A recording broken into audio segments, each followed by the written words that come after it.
Hadirin jamaah sholat Jumat yang dirahmati Allah, pada kesempatan yang mulia ini mari kita sejenak mengambil hikmah pembelajaran dari sumpah-sumpah Allah yang Allah sampaikan di berbagai ayat Al-Quran, yang mana jika kita perhatikan ada sumpah yang cukup sekali, ada 2 kali, wal asri, ada wasyamsi wa duhaha, dan wasyamsi wa duhaha inilah sumpah Allah yang 7 kali. Sedangkan wat-tin waz-zaitun wa turi sinin wa hadzal baladil amin digolongkan sebagai sumpah Allah sebanyak 4 kali. Hadirin yang dirahmati Allah, kalau kita perhatikan surah Asy-Syams, a'udzubillahi minasyaitonir rajim, bismillahirrahmanirrahim, wasyamsi wa duhaha, demi matahari,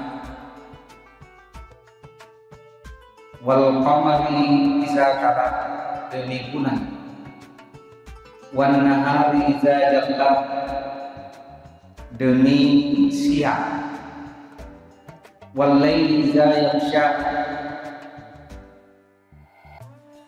was samai wa ma banaha, wal ardi wa ma tahaha. Hampir semua sumpah Allah itu ada dimensi waktu dan ada dimensi tempat. Setelah kedua dimensi itu disumpahkan oleh Allah, Allah lanjutkan dengan sumpahnya, wa nafsin wa ma sawwaha, dan demi jiwa, dan demi diri, demi ruh yang disertai dengan kesempurnaan penciptaannya. Lanjutan ayat itu menyampaikan fa'alhamha fujuraha wa taqwaha. Setelah ada dimensi waktu, dimensi tempat, kemudian kesempurnaan penciptaan manusia ini, ternyata Allah titipkan pesan bahwa pada jiwa-jiwa manusia itu ada potensi berbuat buruk, fujur, wa taqwa, ada potensi juga berbuat kebaikan. Hadirin yang dirahmati Allah, sebagaimana kita ketahui dari berbagai referensi bahwa diri kita ini sebagai manusia ada dimensi fisik, ada dimensi akal, intelektualitas, dan ada dimensi ruhani. Ketiga-tiganya ini perlu keseimbangan, perlu balansi. Kalau dalam istilah ekonomi ada equilibrium. Kalau keseimbangan ini terjaga, Allah janjikan di ayat berikutnya, pada aflaha man zakkaha, beruntunglah orang yang bisa menjaga dimensi fisik, akal, dan rohaninya. Wa qad khaba man dassaha, sungguh merugilah orang yang mengotorinya. Hadirin yang dirahmati Allah, ketiga dimensi ini tentunya masing-masing mempunyai cara ataupun metode bagaimana menjaga keseimbangannya. Dimensi fisik tentunya asupan gizi disertai olahraga yang bisa terukur, itulah dimensi untuk menjaga jasmani kita. Begitupun dimensi intelektual kita, akal kita, tentunya asupan gizi referensi bacaan itu sangat menjadi wajib agar akal kita tidak terjadi gagal paham, yang mana kegagalan dalam pemahaman akan berakibat fatal dalam aktivitas-aktivitas kita. Demikian pun dimensi ruhani kita. Tentunya 12 bulan dalam siklus perputaran waktu setahun, hampir-hampir semua aktivitas kita mengarah untuk memenuhi kebutuhan dimensi fisik dan akal kita. Allah siapkan 1 bulan untuk memenuhi dimensi rohani kita, dan itulah Ramadan. Olehnya itu hadirin yang dirahmati Allah, sangat menarik untuk kita renungkan qauluhu ta'ala dalam hadis Al-Qudsi yang sangat masyhur disampaikan di bulan suci Ramadan, biqaulihi kullu ma 'amila ibnu adam, semua kegiatan, aktivitas, amal-amal sosial ataupun amal-amal ibadah yang dilakukan oleh manusia, anak cucu Adam, terserah dia, baik terserah niatnya, terserah tujuan ataupun motivasinya, illa shaum, kecuali puasa. Hadirin yang dirahmati Allah, kalau kita perhatikan dimensi-dimensi ibadah kita, sebagaimana yang pernah disampaikan Gurunda Profesor Abdurrahim Hashim, bahwa ibadah terkategorikan menjadi 2. Ada ibadah ijabiyah dan ada ibadah salbiyah. Aktivitas-aktivitas ibadah-ibadah kita sehari-hari lebih banyak bisa dideteksi secara positif, yakni ijabiyah. Sholat kita bisa diketahui teman kerja kita siapa yang telah melaksanakan sholat, apalagi sholat berjamaah. Infak sedekah kita itu akan senantiasa diketahui dari orang-orang di sekitar kita. Apalagi haji dan umrah, itu pasti tetangga, sanak kerabat kita mengetahui, bahkan hadir memberikan doa-doa terbaik. Kecuali puasa, dimensi puasa ini betul-betul sifatnya spiritualitas kita, hubungan penghambaan kita kepada Allah Subhanahu wa Ta'ala untuk ditingkatkan, sehingga kita tidak bisa memastikan secara positif bahwa orang yang di sekitar kita ini betul-betul berpuasa. Si A berpuasa, si B berpuasa, si C tidak berpuasa, dan sebagainya. Olehnya itu, karena dia sifatnya dimensi spiritualitas yang sangat agung, ganjarannya dari Allah Subhanahu wa Ta'ala secara yes.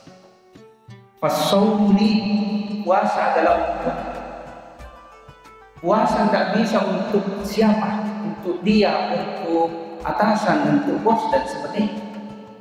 Puasa itu lillahi wahdahu, fasawli wa ana ajiz. Puasa itulah saya yang berikan ganjarannya langsung. Dan apa ganjarannya hadirin yang dirahmati? Ganjarannya adalah takwa.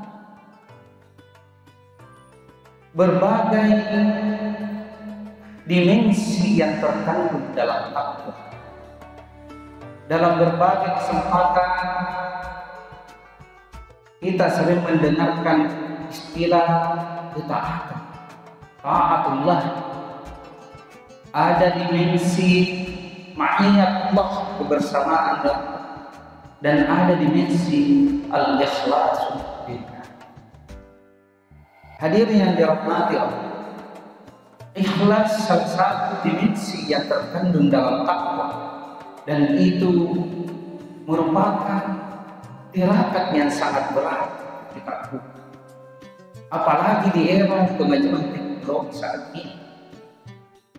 Suatu kisah yang sangat menarik untuk kita renungi ketika Allah turunkan surah Al-Baqarah, A'udzubillahi minasyaitonir rajim. Wa ma umiru illa liya'budullaha mukhlishina lah. Kata Allah, tidakkah aku perintahkan hambaku untuk beribadah kecuali disertai keikhlasan. Ketika turun ayat tersebut, datang orang Arab yang menghadap kepada Rasul, kepada Abu Hurairah. Wahai Abu Hurairah, kau adalah sahabat Rasulullah. Jelaskan apa yang Allah maksudkan dengan ikhlas. Abu Hurairah tidak bisa memberikan jawaban pasti. Tunggu wahai saudaraku, pertanyaan Anda akan saya sampaikan kepada Rasulullah SAW. Pertanyaan disampaikan kepada Rasulullah tidak bisa memberikan jawaban pasti. Bahkan Rasulullah mengatakan, tunggu wahai Abu Hurairah, pertanyaan ini akan saya ajukan kepada malaikat Jibril di saat menyampaikan wahyu. Pertanyaan itu disampaikan kepada malaikat Jibril.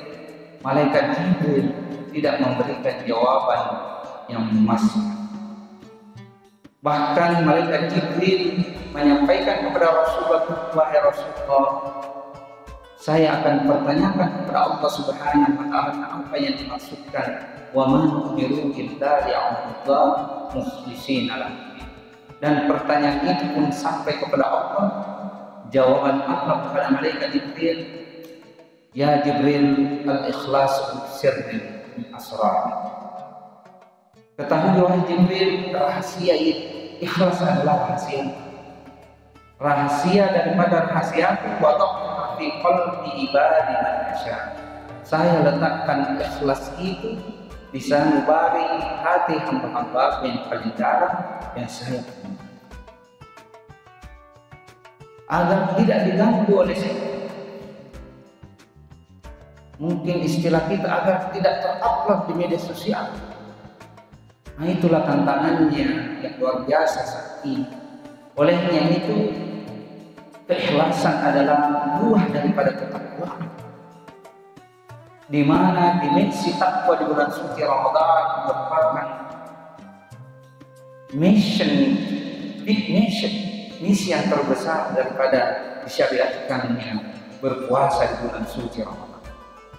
Hadirin yang dirahmati Allah, olehnya itu Ramadan adalah kesempatan terbaik untuk kita senantiasa bertafakkur, mengisi relung-relung kebutuhan gizi rohani kita, agar betul-betul kita kembali di akhir bulan suci Ramadan kawaladin waladat, ibarat anak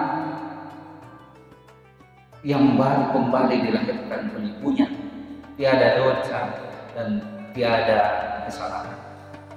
Hadirin yang dirahmati Allah,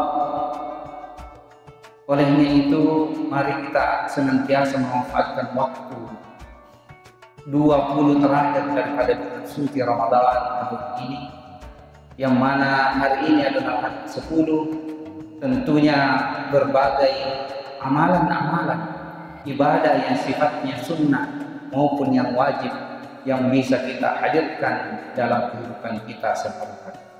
Demikian tausiah singkat yang bisa saya sampaikan pada kesempatan hari ini. Kekurangannya mohon disempurnakan. Hadanallahu wa iyyakum. Wallahul muwaffiq ila aqwamit thoriq. Wassalamualaikum warahmatullahi wabarakatuh.